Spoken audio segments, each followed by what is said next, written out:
Hey everybody, this is Josh Muse. Welcome back to On the Road. I'm here with a good friend of mine, Cameron Wright.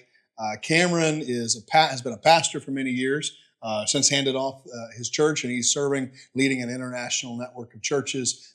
Cameron has been just a great friend to our ministry, to my family and I for many years. We met in Toronto, Yeah. The revival there in Toronto, and he has come, and actually, I believe, Cameron, you have taught at every single Kaleo school. Every one of the School of Ministries, but now it's like a contest. Can I keep doing that? Because you keep adding schools. Eventually, I'll reach my limit. But yeah, so far it's been a delight. Awesome. Well, you have been just a tremendous blessing to us. So I want to invite you today, and we would like to talk a little bit just have a conversation about local church and missions. Yeah, that's what my does thing. That look like? Because you've been how long were you pastoring? Why don't you tell the people a little bit about you for those who don't know you? Yeah, so I became a Christian at about 19 and got plugged into an amazing church that was a revival church from its birth, and so I've always been part of a revival-based church, and pretty rapidly got into church leadership. Eventually, becoming the assistant pastor, and then coming on staff. So I was a pastor in that church for over 35 years, and the senior pastor for 23 years, I think it was. And just recently, 2 years ago, handed that off. But when I got saved, within 6 months, someone paid my way to go to an Urbana missions conference, which is hosted by InterVarsity Christian Fellowship. Mm-hmm. And so there were close to 20,000 college students in a giant auditorium in Urbana, Illinois. And it's all about missions. Mm. And so I, from the very start, had the vision for missions implanted in me. And I got saved by an American, but he's Mexican.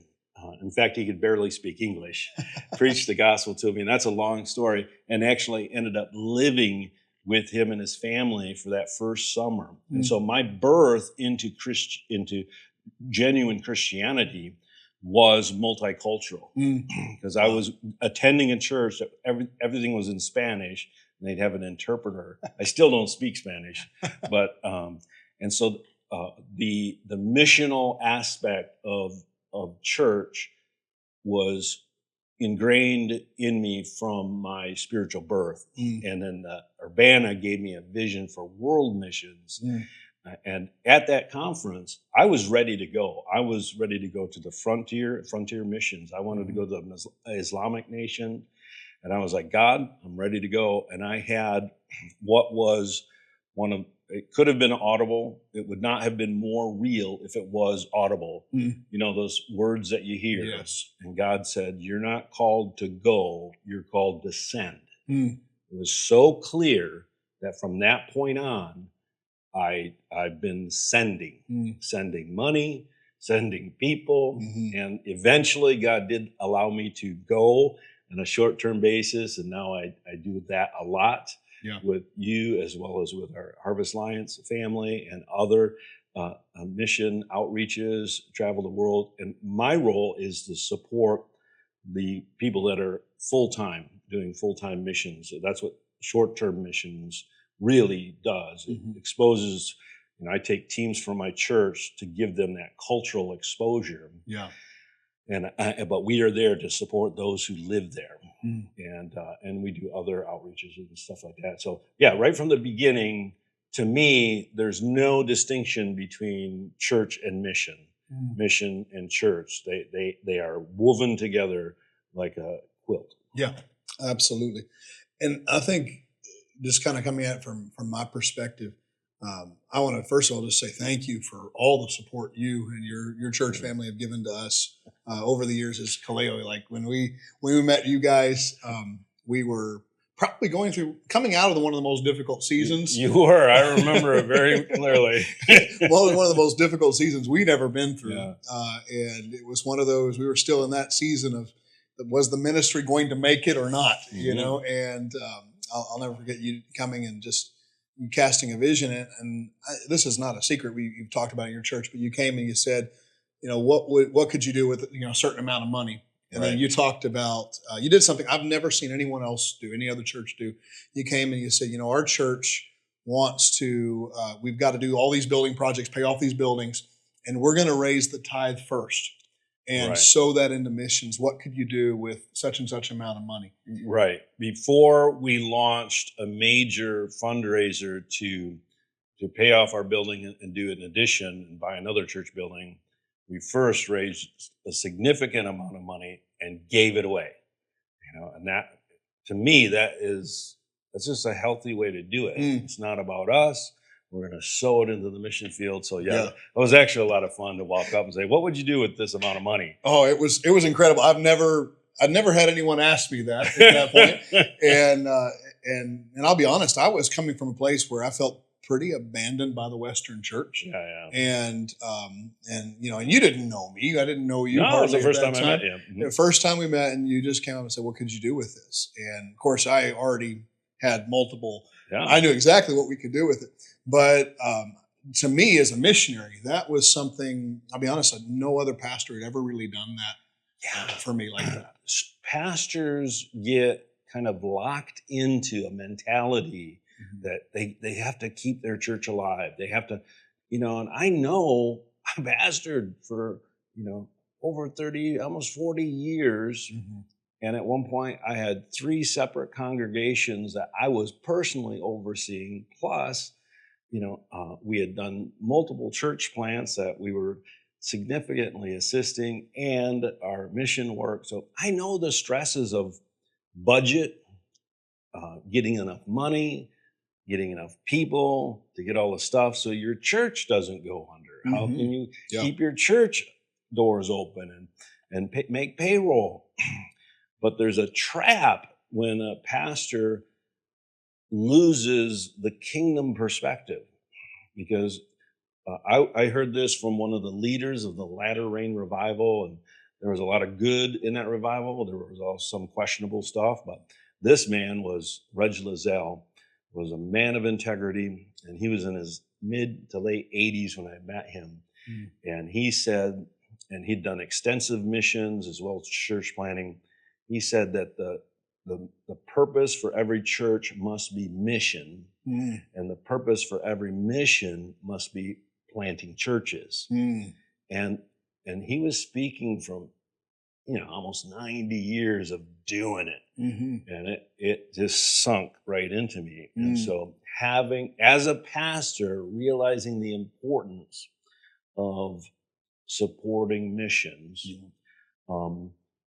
and it's easy to overlook that. In fact, I just a few weeks ago, I spoke to a man that is a consultant that's internationally known. I'm not going to say his name, but he's really well known. He's very significant influence in the church, and he deals with churches of every size, especially in North America. He's a consultant. And so I had some questions that I was asking him, and he said concerning missions that churches, 30, 40, 50 years ago especially, there was a high emphasis on missions. They would have mission Sundays, and they would have the bulletin board with all the missionaries they support. He said, but now most churches, regardless of size, they're not even aware of missions. It's just like an afterthought at best, because there's so much, to grow a church in North America and Canada, and especially the United States, it's expensive, and so they get consumed by that. But that's the mistake. It's God says, we receive when we give, and so it's more blessed to give than to receive. And there's just a spiritual dynamic that we preach when we talk about tithing, but churches investing in the missions is absolutely essential for the life of the church. Yeah. And so there's that reciprocal. And then same thing. The reason I invest into Kaleo so much is because you're not just doing events to make a name for yourself. You're planting churches. You're a mission organization whose purpose is, yes, salvations, but salvations that lead local congregations. Yes. Because it's just like if you have, it's easy to go out and have a baby, all right? Mm-hmm. You can go out and have a lot of babies, but if you don't have, if those babies aren't born into families, Exactly. they're not going to be healthy if Yep. they live.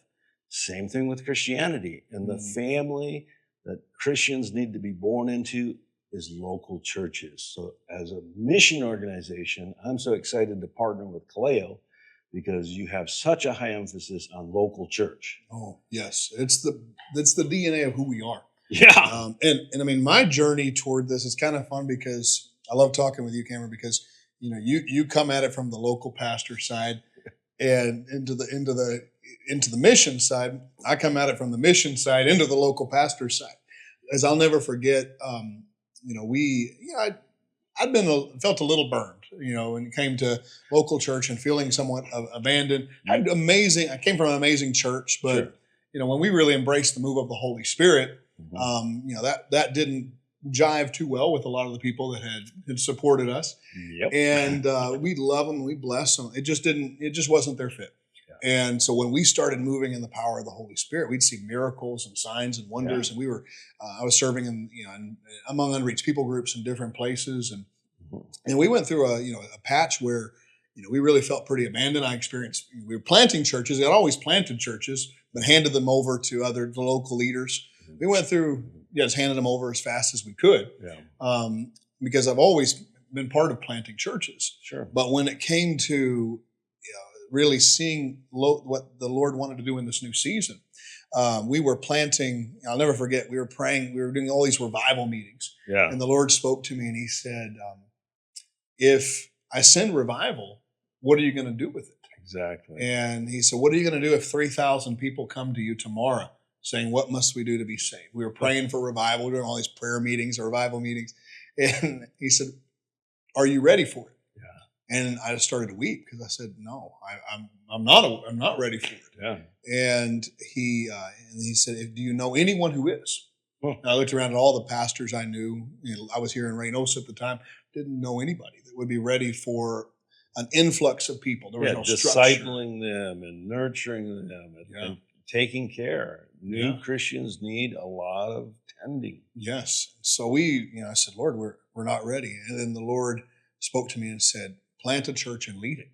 And I remember that. I thought, "Oh Lord, I'm not a pastor." I'm thinking of every pastor I know who, that's what gives them life. And I'm like, I'm not the guy to do that, And I'm like, "Lord, are you really calling me to do this?" And I'll never forget one of my real spiritual fathers to me. His name's Kelly. He's also on our board of directors. He told me, he said, "Son, it's time for you to plant and lead a church." And I said, "Lord, I don't think that's from you. I'm not able to lead a church." I rebuked that word. And I was praying again for, "Lord, when are you going to send the revival?" And the Lord said, "When are you going to plant a church like a master?" Ouch. And so we just said, "Lord, okay." And so we began really the process of planting and leading a church. And I said, "Lord, I'm not a pastor." And He said, "I didn't call you to walk in the office of a pastor." Yeah. He said, "You raise up a church the way I've called you to do it." Yeah. So we began to form our team and form a church planting team. Sure. And then that church has now given birth to many other churches. And now there's somewhere around 85 Kaleo churches in different nations, schools of ministry and things like that. But for me, I kind of came at the church side from the mission side and then fell in love with the church. Fell in love with the vision and began to recognize that mission devoid of church creates spiritual orphans. That's exactly true. Oh, I wish all mission organizations understood that, because what you felt toward local churches and experiencing that rejection and abandonment or whatever, a lot of pastors in local churches have the equal but opposite. They see missionaries come in and take a bunch of money and then also people. Yeah. It's extremely difficult when a pastor raises up someone that has potential and they're looking at this young person, or it doesn't matter what age they are, it's a new person that has potential for leadership, and maybe this person or this couple will be able to bring my church into a place of growth and health. And then a missionary comes in and they leave to go to the mission field or go to a mission school, and they never come back. And so pastors kind of get a bad attitude, and they want to protect, but it's not a healthy protection. It's actually a possession, and that's not healthy. And so pastors have to realize that, you know, as a natural father, I have 4 children, and you know, I'd love to have them all at home, but there's a time that if they don't move out and start their own life, it becomes an unhealthy dynamic. Absolutely. And so, yeah, I believe that most church members are meant to stay planted in the church long term and become pillars. But that is to establish a healthy church community to raise up those that are sent out, either to plant other churches or to influence other communities, or to go to other nations, other people groups, other cultures. And a pastor needs to embrace that. That's part of spiritual fathering. So that dynamic between missionaries feeling churches don't understand them, and churches feeling that missionaries and itinerants especially don't understand what the church is all about, that's a real problem in our day. And that's, again, why I love working with Kaleo, because I think we're doing it really well. This this balance of mission, church, it's like a dance. And I think a lot of missionaries kind of coming at it from my side now. You talked about the pastors and the struggles there. I'm going to talk about the missionary side.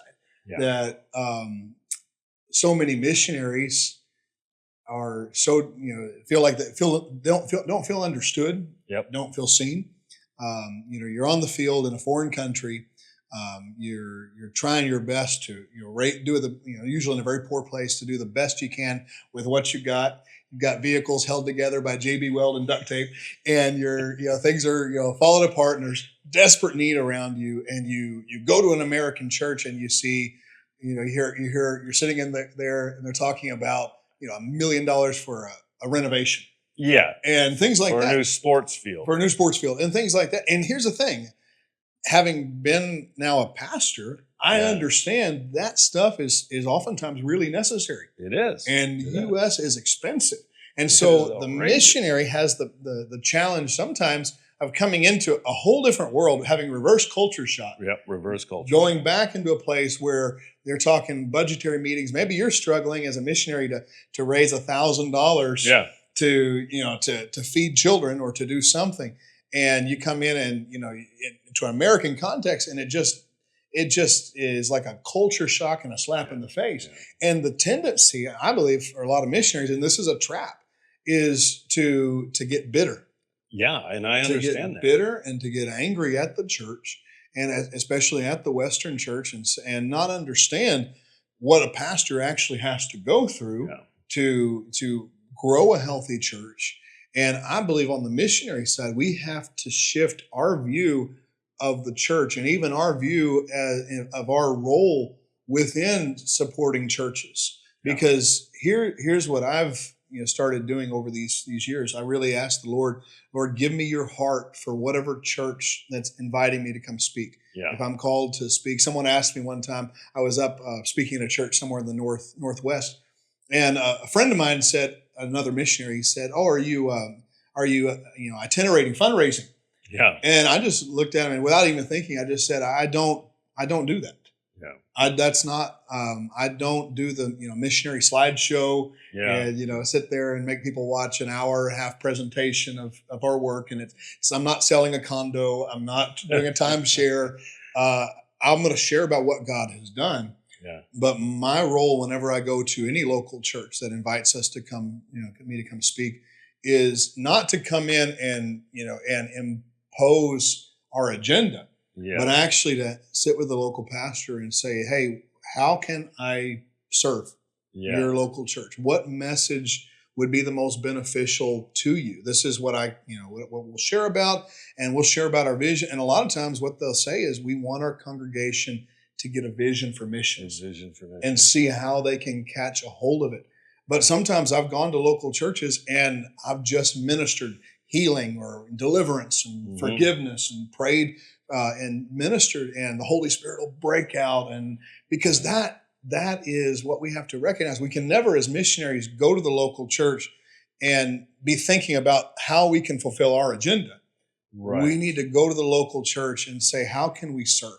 Whether that local church is under a tree in the bush in Africa, Amen. or whether that is, your sending church or a church that's sending you. And out of that place of, I believe once, the local pastor's heart is in the right place and the missionary's heart is in the right place, there can be true partnership. Yeah. And as a missionary, you don't want to look at the American church as an ATM, where you can it's a place where we get cash. Yeah.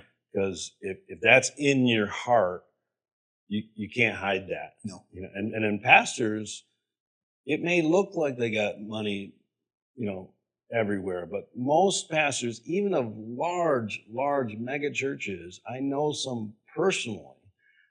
We have personal talk, and we have the same struggles. One pastor that pastors the largest church in my community. He said, all of our problems are the same. The difference is just where the decimal is, So my church may need to raise $3,000 a week to do salary, payroll. This was 10 years, 15 years ago, he needed an offering of a minimum of $30,000 just to meet payroll.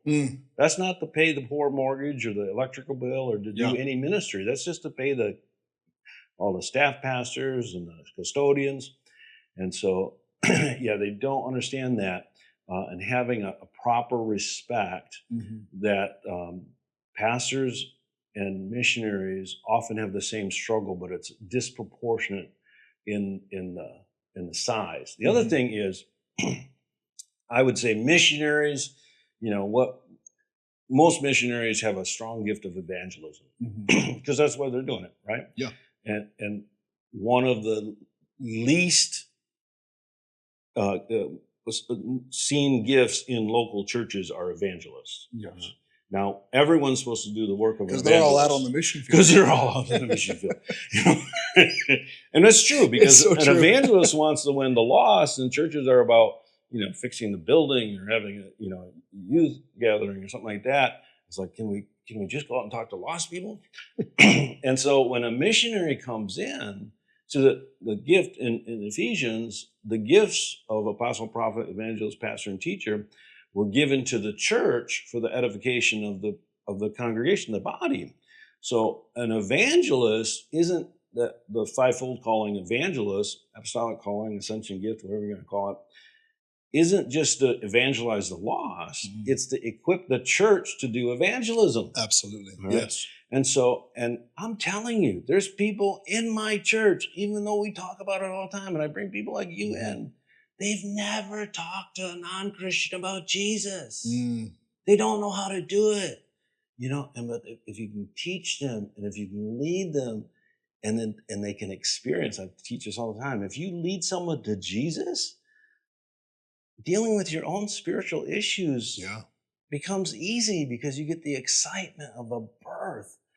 And so the missionary coming in, reproducing and casting a vision for reaching the lost will actually be one of the best things for local church growth, because it will equip and energize the congregation to reach the local lost. And that will mean investing into foreign missions. But that is what we're called to. Jesus said, the Judea, Samaria, I missed one. Jerusalem, Judea, Samaria, and to the ends of the earth. Okay. Well, guess what? We're in the ends of the earth time frame here. And it's not one or the other. You have to do all of them. So we have local outreaches in our city. We outreach to the neighborhood, to our city, to our region, to our nation, and through Kaleo and other mission organizations to the world.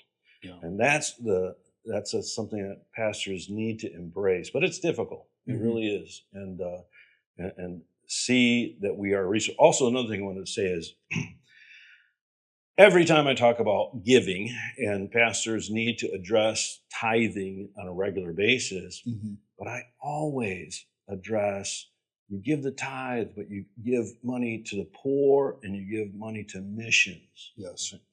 But to tell you the truth, a very, very, very small percentage of my congregation actually do that on a weekly or monthly basis.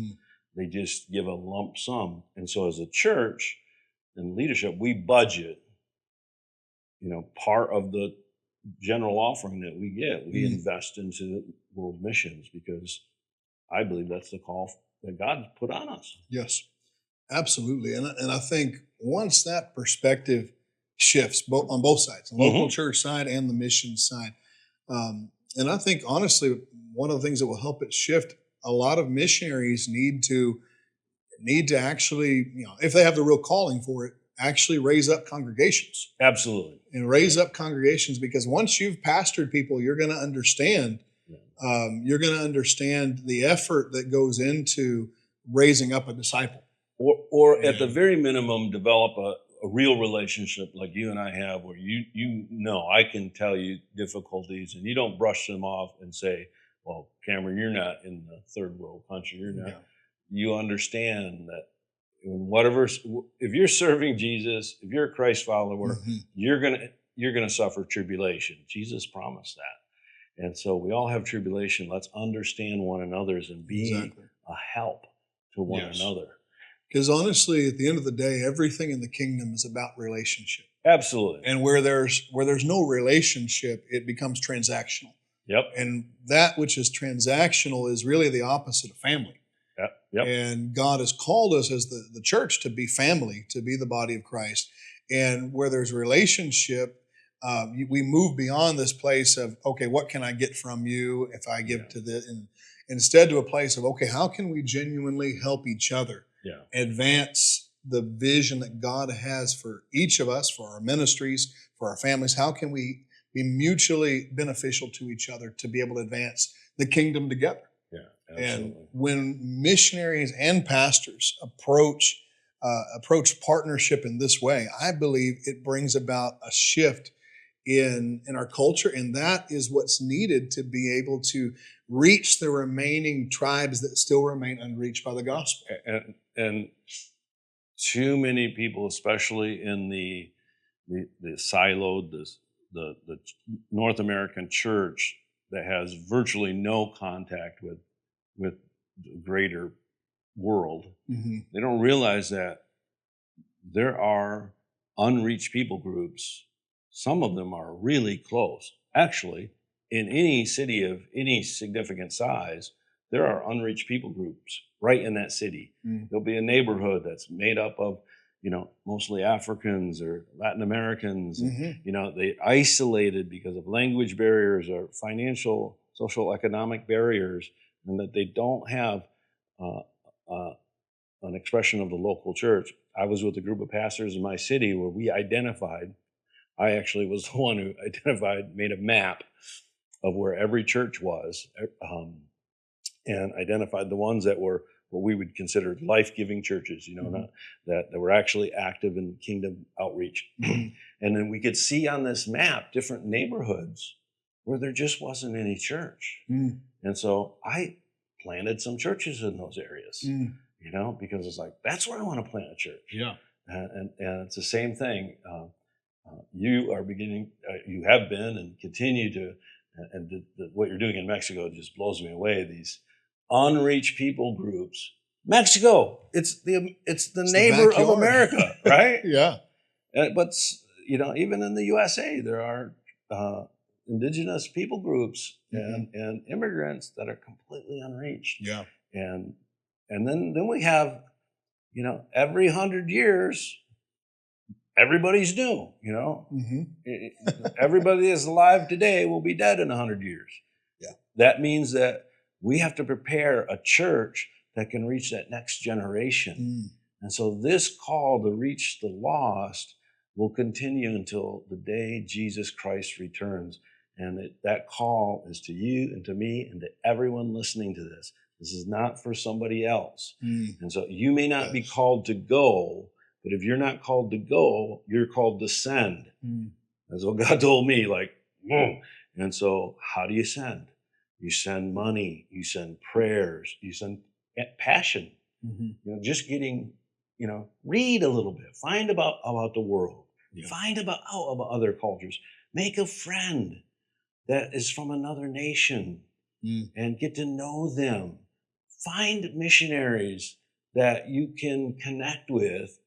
And, I once heard this story from a missionary, and she was saying that some of the things Westerners send missionaries are just silly. And so she was in Asia of all places, and this I think it was an American woman would make tea and I've then heard this.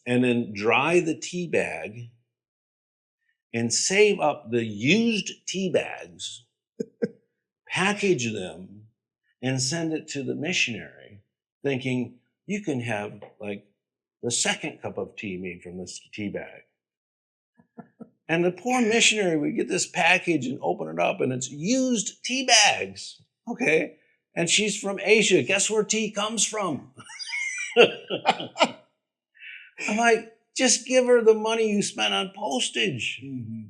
And so, but that sweet old lady in America thought she was doing something good. Yeah. And it was counterproductive. But if she'd actually taken the time and read a few books about missions, watch some videos now, get to know somebody, or best, go on a short-term mission trip so you get exposed, and then you can really make a difference. Absolutely.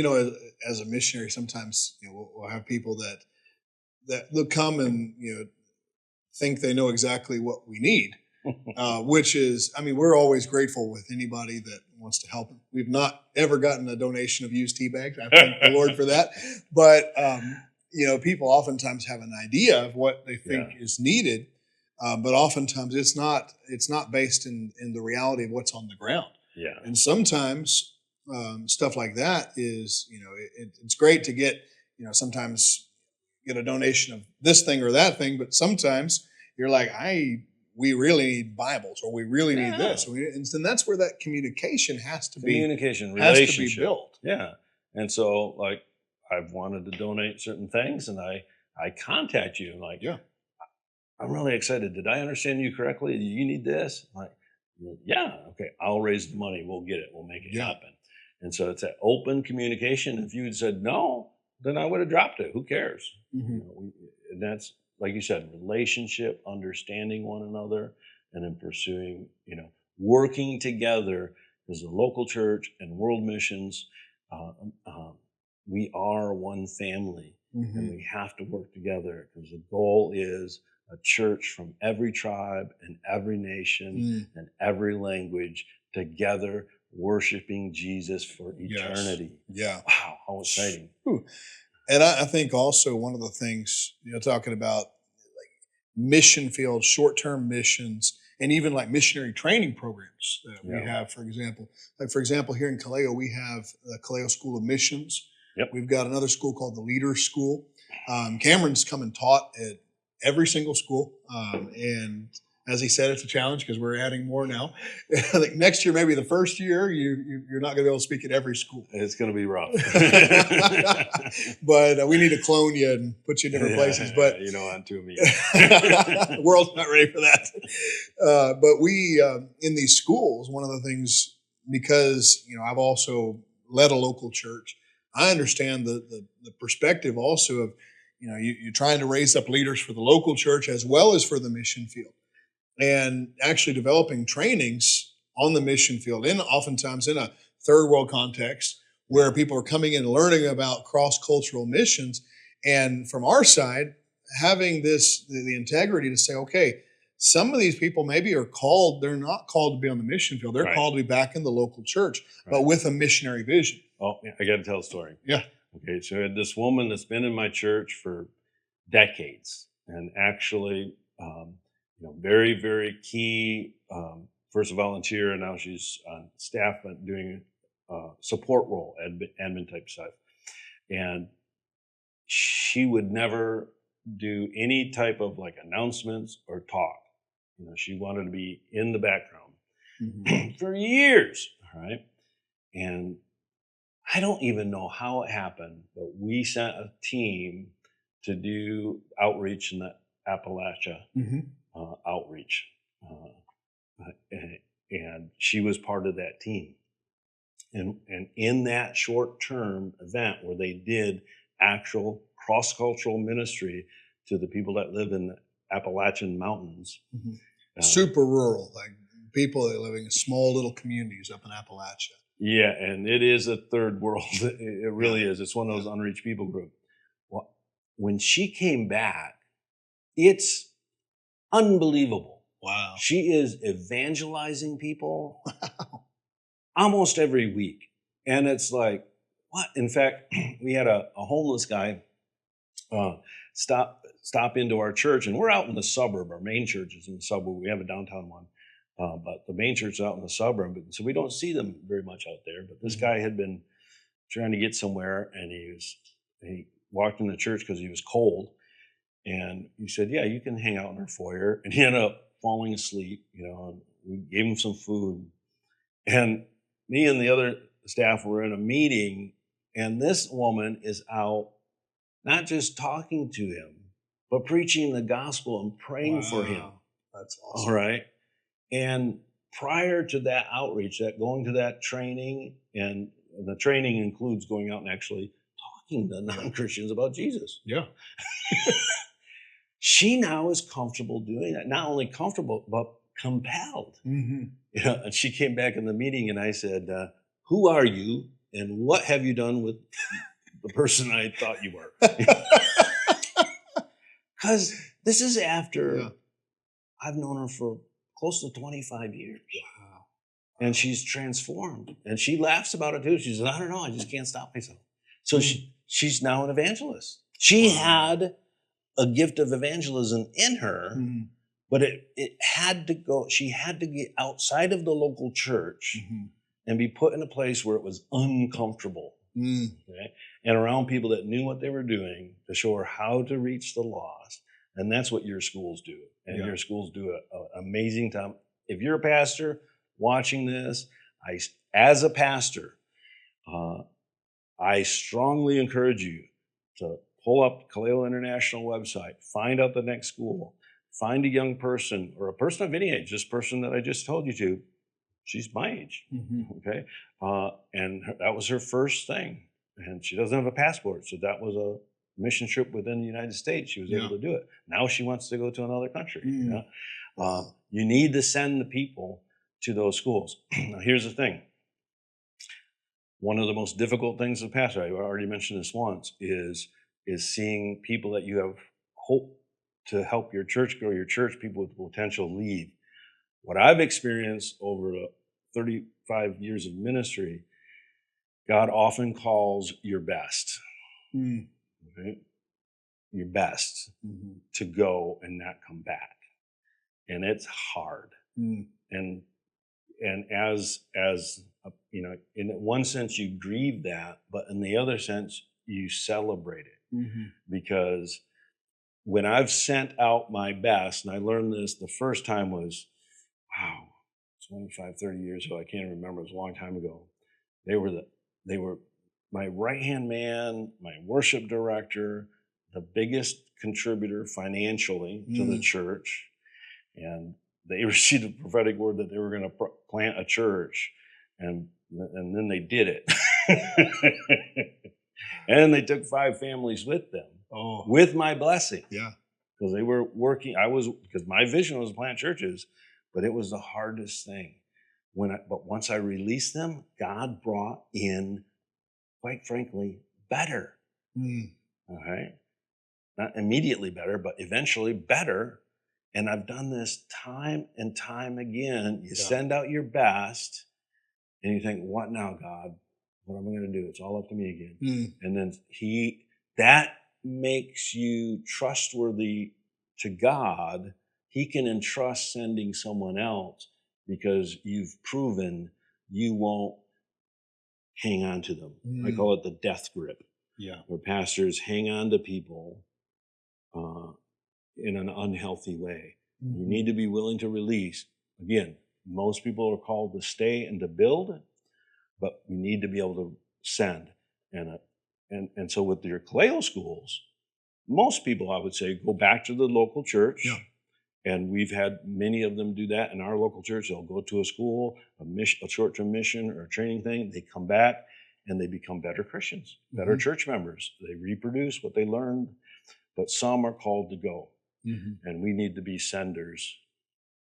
Absolutely. And I think one of the things, just speaking from the side now of the missions and the school side, Mhm. is to really have a culture in your schools that honors local church, Yeah. because without speaking bad about any other school or any other ministry, Mhm. I think we were all aware of schools that people go to and then you never hear from them again. They No. go to a certain missionary training school, and that'd be great if they were going to become missionaries, but oftentimes they just go to live in that culture, Yeah. revival culture, whatever it may be, that they found in that school. Yeah. And instead of becoming really launched out, they actually just go and camp around a name or a ministry Right.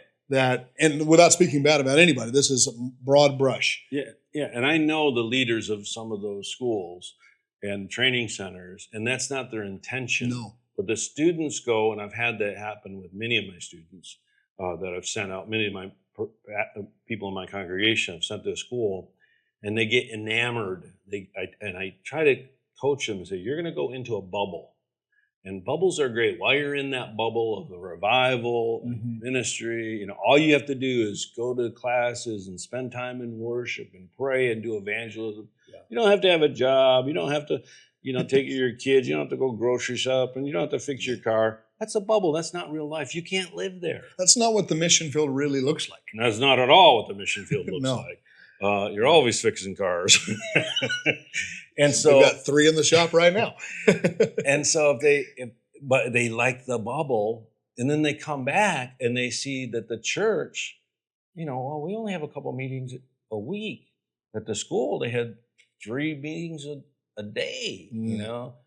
You can't have worship meetings every day and make enough money to support your family. Absolutely. And so they get disillusioned with church, and many of them end up not even going to church. Maybe they're still Christian, but they're not missionaries. Mhm. They're not even good church members, because they bought into the illusion and not the reality. It wasn't the intention of the school No. or the leaders. No. It's that they didn't really get the real message. Mhm. And I think we as leaders, both missionary leaders and pastoral leaders, need to do the best we can to communicate that to people that are going to schools or going on mission trips. Every time I take a short team on a mission trip, I say, the culture shock that you'll experience is when you come back, Mhm. Yeah. and then reintegrating into regular life after having this amazing experience. Um, but the kingdom is expressed in regular life, not in the mountaintop experience. We need to be able to do kingdom work on a daily basis in real life. And so, yeah, that's a real dynamic. But the solution is not to keep your people Mm. in your church. No, you need to send, you need to release, and you need to bless, but you need Yes. to pastor it, you need to coach it. And when they come back, you need to support it. We sent one young man to a mission training thing on a different group. At that time, you weren't even around. And he came back, and he felt called to the city in Peru. Mhm. And I'm like, you want to go to a city on an island in the middle of the Amazon jungle, city of 1 million people? And I'm like, you need to go, because this has got to be God, or you're crazy. And by golly, he not only went, but he stayed, and he and his wife, who he met there, he is married. She's also an American doing mission work down there. They lead a mission to the street kids, the abandoned, mistreated, and orphaned street kids, and it's just amazing. And so, and we continue to support them, and I love it.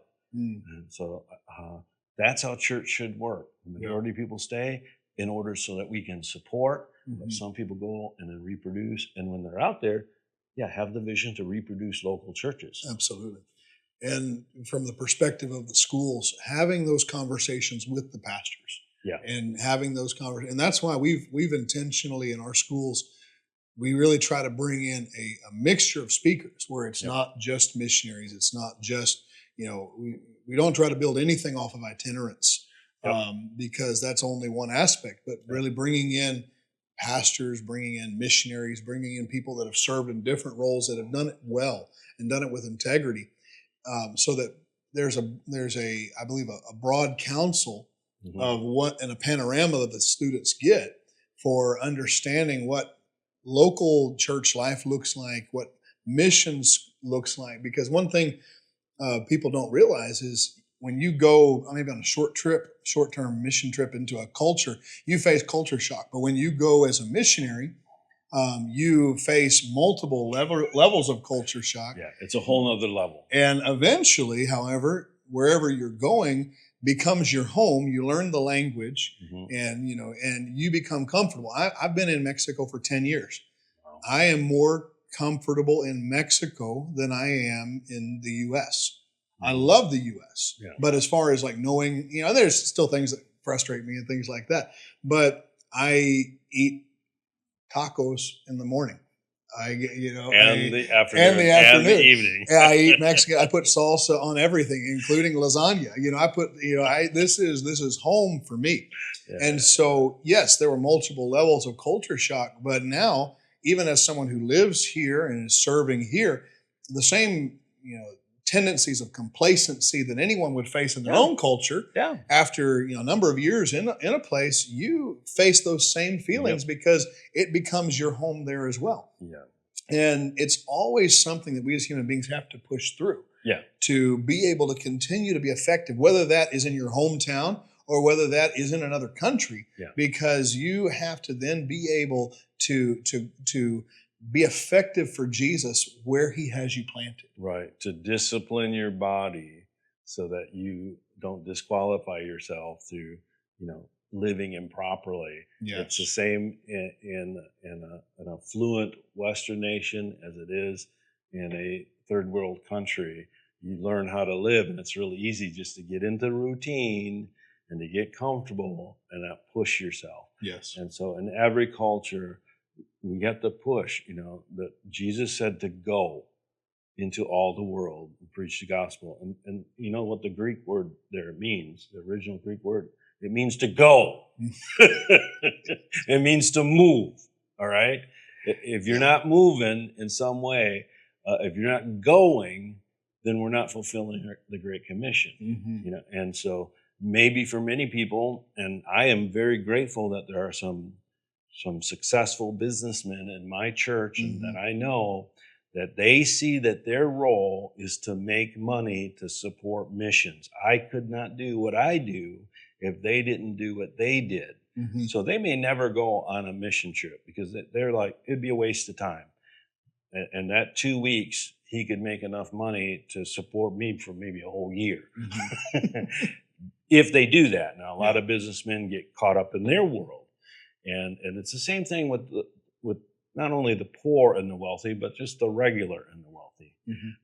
That wealthy people have challenges that we don't understand. Yeah. And so it's just learning how to work together with different cultures, different strengths, different giftings, because it's when the church works together as a whole that we become the body. Yes. And the body can get the mission accomplished. And I think it really involves this having a vision together to seek the lost. Absolutely. There truly are unreached people groups still remaining.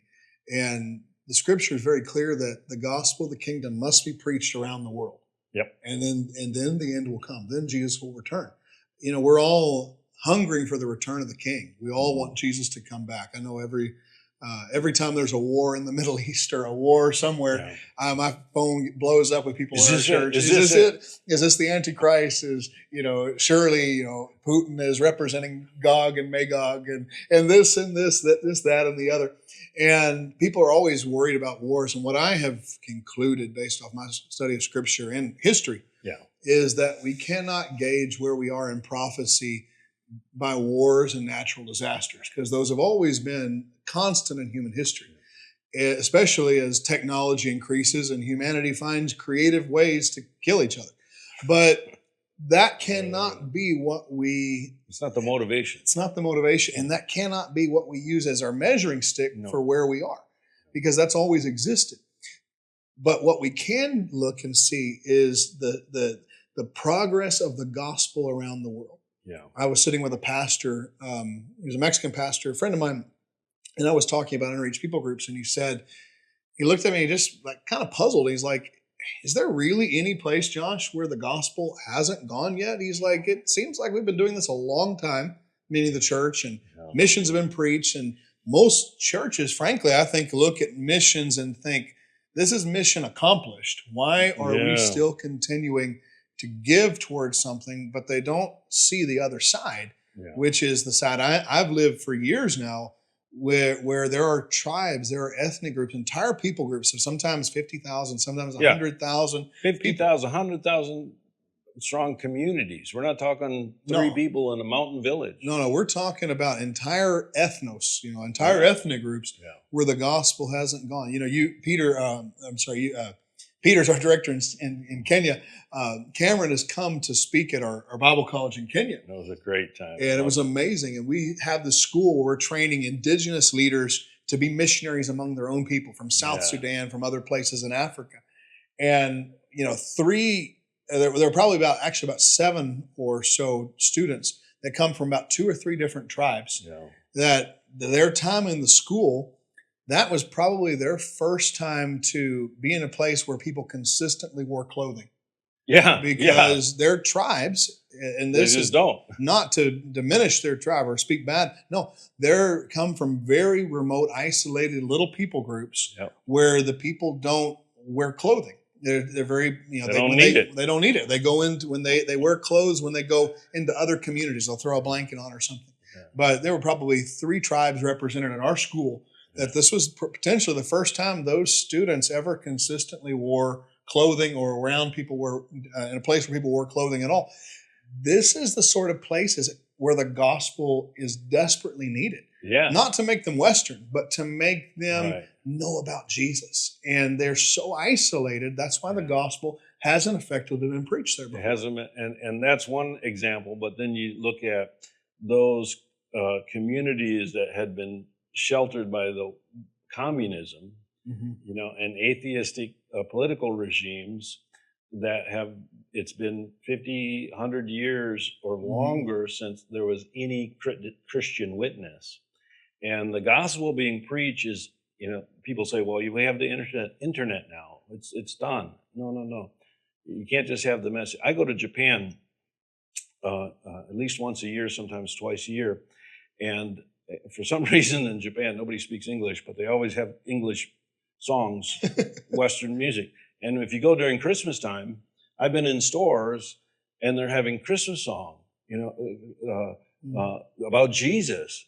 Joy to the world, the Lord has come. I mean, it's the gospel being declared in the PA system in a store. Wow. That is not the presentation of the gospel that fulfills the Great Commission. You need a local congregation of people of that ethnicity to be the church, an actual representation of the kingdom, the body of Christ, in each community. That's a witness, that there are witnesses, not just a TV program or a radio program or even a missionary going through, but it's the establishment of, in every ethnicity, a church, and that church may be 3 people, and that, or even 2 people. And so the goal, we have a long way to go, folks, and it's a lot of work, and we need workers, we need laborers for the harvest fields, and we need finances, and supplies to get the job done. Yes. And things that we take for granted in Western affluent countries, are desperately needed. And if we really sat down and worked the numbers, as I have done in my congregations, we can do a lot more than we're doing. Mm. And individuals can do a lot more than what they're doing. If the average Christian in America would give to missions what they spend in a year in a coffee shop, can you imagine? Mm. Yeah. Can you imagine? Even that, let alone what they spend going out to movies Mm-hmm. and concerts. And yes, there's nothing wrong with that stuff, okay?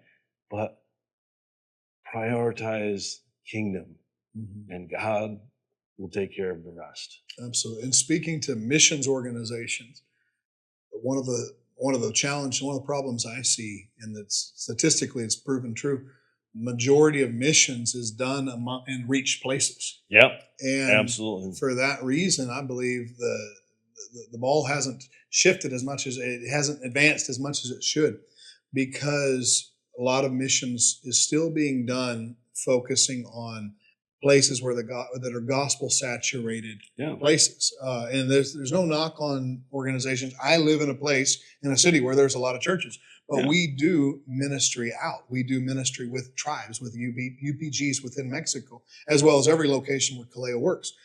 But I think, as speaking to missionary organizations, we have to really focus. We have to focus more in this season on reaching the remaining places where the gospel hasn't gone. And the reason, something I found, is people remain unreached. And this, 2000, we're in 2024 right now, 2024. In this day and age, for a tribe to remain unreached, there is a reason for that. Right. And the reason usually is they're very hard to get to.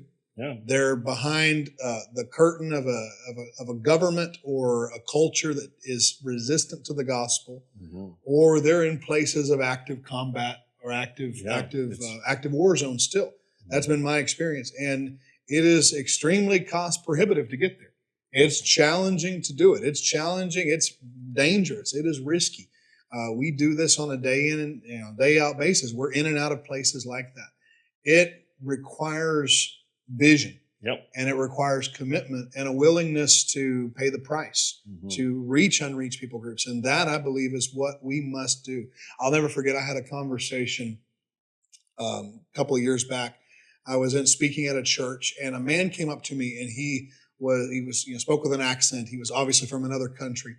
And he starts talking about he was part of the translation of the Bible in the certain language, that actually he was one of the first believers in his tribe. Wow. And he had to flee for his life because of the persecution, and he got asylum in the U.S., but he had worked to do the translation of the audio Bible. So it was actually his voice in that language. And so he was sitting there talking, and he comes up to me, and I hadn't spoken specifically about what tribe, the tribes we work with, but he just mentioned the language. And I looked at him, I'm like, brother, we put thousands of micro SD cards with the audio Bible in the language that you translated into your tribe. And he just broke down crying. Wow. Because he had, from the U.S., he had done helped do the translation of the Bible into his dialect, not knowing whether any of his people were actually converting or not.